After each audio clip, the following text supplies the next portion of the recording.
everybody, welcome to the channel. It's Avery from Treasure Titan, and today we're going to be finishing part 2 on our Ontario mineral tier list. If you've missed part 1, make sure you check that one out first. Let's get right into it. We're about halfway done our tier list. Every mineral we'll be going through today was found, cleaned, and processed by us. And I'm going to be ranking every mineral I have from Ontario by how easy or impossible it is to find. And I'm ranking based on two things: how common it is in Ontario and how hard it is to find. The way the tier list is going to work is S tier is for any mineral that you can find everywhere. You basically trip over it. A is for any mineral that is easy to find if you know where to look. B is for any mineral that is only found in certain areas of Ontario. C is for any mineral that takes a lot of effort or luck to find it. D is for any mineral that is found at very few locations and it is very hard to find a good piece. And our F tier is our unicorn. It's only found in 1 or 2 spots in Ontario, or it could be considered museum grade. Alright, now we got Pyroxene. This Pyroxene was found at Tory Hill, Gibson Road area. It wasn't up the hill, it was actually the other way. But where we found this Pyroxene, it was already super scraped, so I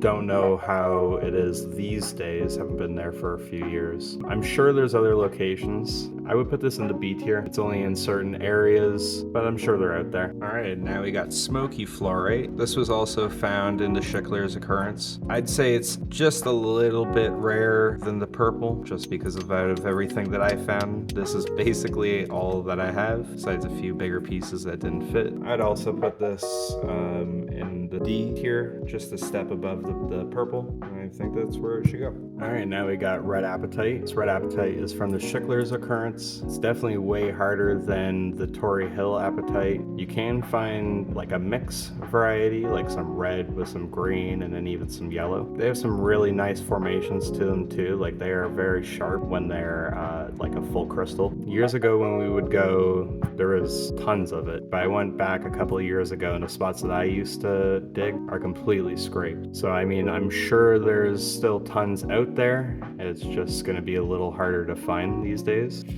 For tier list, I would put this in the B tier, just because this Red Apatite is only found at the Schicklers Occurrence, and these days it's that much harder to find with everybody digging. I think that's a good spot. Now we got Red Apatite from the Smart Mine or Miller property. The apatite there is, I would describe it as glooby compared to Schicklers. It's way harder to find like a nice formed crystal there. They usually have a lot of like a chewed bubblegum texture to them, almost. You can find green and the yellow mixed in it, but it's definitely a harder location to find. The pit that everybody digs in is down to just like post rock. There's no more apatite, so you have to kind of go off the beaten path to find these days.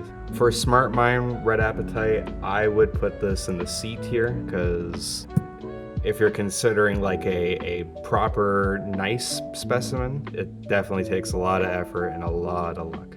Alright, and now we've got Titanites. So a really cool one. Titanite crystals.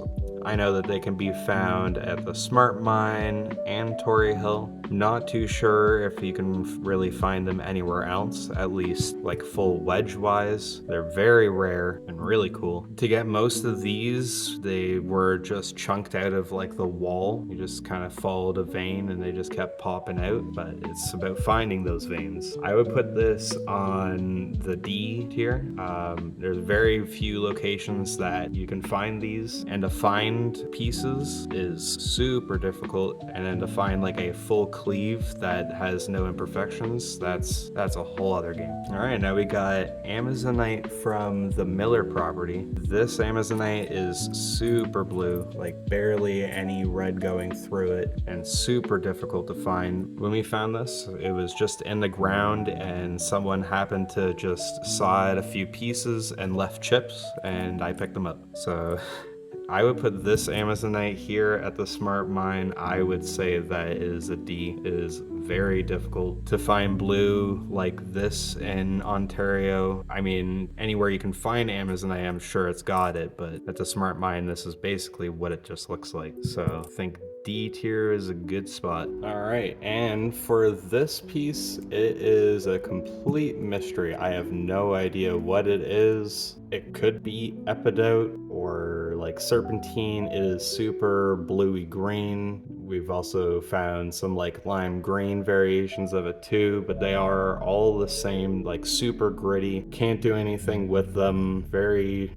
garden rock essence, but they're very neat. They're my dad's favorite, but yeah, we have no idea what it is. They were found at the same time that we found the strawberry at French River, but I have no idea what it is. So if anybody in the comments, if you have any idea what this could be, again, it was French River, and if you could figure this out, it would definitely make my dad happy to know what his favorite rock is called. And for the tier list, I'm saying this is an F tier. It is an absolute unicorn, and it's probably the pinnacle of museum grade, so F tier it is. And now we got zircons. This is definitely one of my top 3 favorites. And when I mean tedious to take them out, it is so tedious. It took me hours just to get out that much, but I love them. Had to have a vial of them. For the tier list, I would say it's a D. Very few locations where you can find zircons that you can actually take out. You might find them in hosts here and there, but to be able to take them out is pretty hard. Usually it just ends up breaking with the stone. Yeah, and just if you want a vial of zircons, it's gonna take you some work, so I think it belongs in the D tier. And this is a super neat one. This is green Aegirine. This was found in the French River area during the highway expansion. It is super duper rare. Looks like little evergreen trees. It's like little crystals of like aluminum and some other mineral, I believe. And yeah, to find these at the spot, very far few in between. And the fact that it's found at just this one spot in Ontario, I would say it definitely belongs in the F tier. And if you find like a bigger fan of the Aegirine, that would definitely be considered museum grade, so I think F tier is a perfect spot for it. Alright, and now we have another kind of questionable one. I believe it's iron sulfide or like a Marcasite or something like that, just because when it's wet and cut, it kind of smells like sulfur or just like metal. It was found in the Temagami area. Not many spots with this material at that location, but there's enough that if you're willing to walk the area, you'll find it. Saying that, I know that you can probably find it elsewhere. Don't believe it's too rare, but I would put it in B tier just because I wouldn't say it's easy to find, at least in this form, but you can definitely find it. All right, next on the list is some copper ore. I believe that would be Chrysocolla on the outer skim. My dad and I were checking out new areas in Temagami and found an abandoned copper mine. These are from like the outer shell of the copper ore where the copper is oxidized and created the blue Chrysocolla, I believe. And tier wise, I would put this in the B tier. I mean, you're only gonna find it where they're mining copper ore, so I mean, that's where you're gonna find it. So yeah, B it is. All right, and now we got Chalcopyrite. This Chalcopyrite was found in the Temagami area. It has oxidized like crazy since the last time I saw it, so that's a nice FYI if you want to do the same. Chalcopyrite, I would consider it around the same thing as pyrite. It's just a different variation of it. I put it in a B tier though, just for the fact that you are only finding in certain places. It's very location sensitive. Yeah, B tier it is.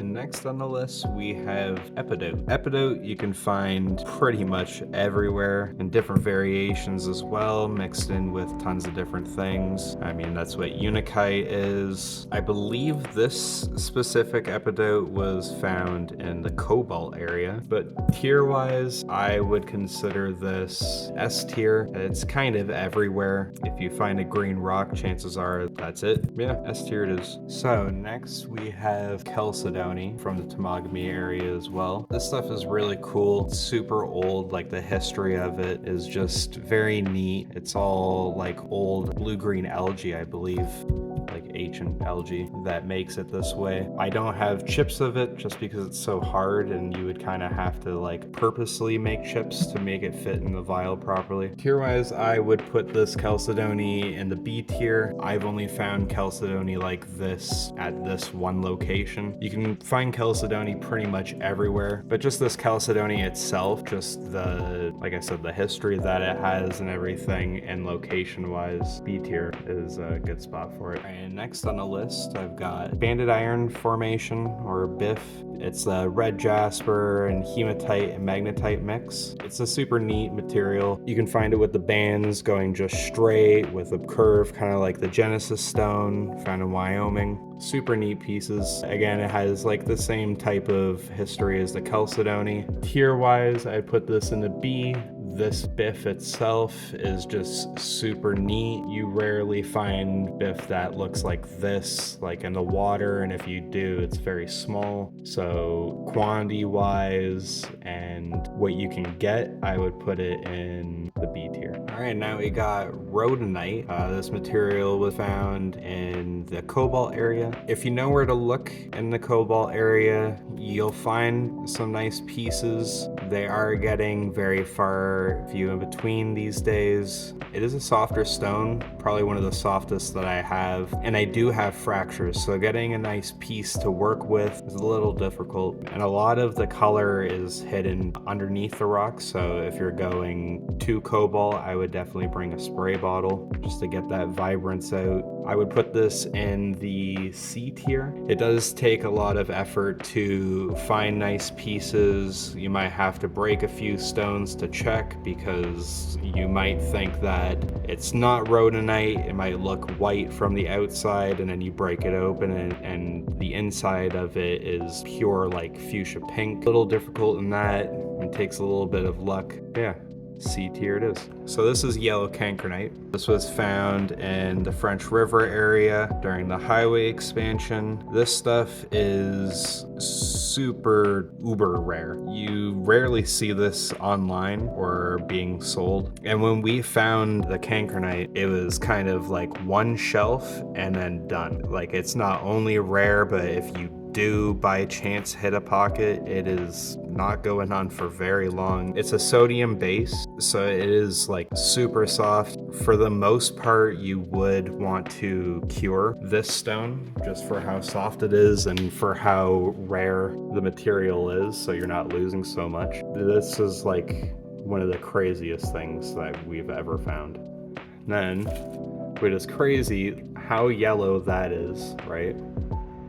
And then you get the blue. So this is blue sodalite cancrinite. It's this made of the same compounds, like it's a sodium base, but what makes it blue, I'm not too sure. I imagine it's the same thing that makes sodalite from like Princess Sodalite blue. And the neat thing too is you can have a piece where it's like pure yellow, and then the blue, and it's just a perfect seam. Like, there's no mix. It's super cool. So like for cabs, it's perfect. But again, it is just as soft as the cancrinite. Does not work the same way that sodalite, that at least I, before this material, was used to. Untumbleable. Do not tumble them. You will lose so much. And tier wise, top of F tier. Like, these are unicorns. These, I don't know if anybody will ever find them again. For the most part, you're having to get them from people that are just shrinking their collection, or like estate sales type deal. And they're very much museum grade. Like, it is just so rare. I believe that cancrinite is only found in 2 places in the world, but this cancrinite is just the top tier of that cancrinite, which is just super sweet. All right, and with the tier list concluded, this isn't all the material that we found in Ontario. This is just the pieces that like we work with, and pieces that I felt were cool enough to put in a vial. So like, we do have tons of other different specimens that we can show you guys as well. And make sure that you let me know, was my list wrong? Did I say that your favorite piece was super easy when you think it isn't? Or vice versa? Let me know in the comments. And let me know what types of videos you guys want to see next. If you want to see more in-depth videos about each mineral or each piece, or you want to see us work with different material, let us know in the comments. And if you're here to the end, hopefully you've enjoyed the video. And if you do, make sure you hit the like button and you hit that subscribe button and you hit the notification bell, because we will definitely be heading back out to look for some new materials soon. So we hope to see you in the next one.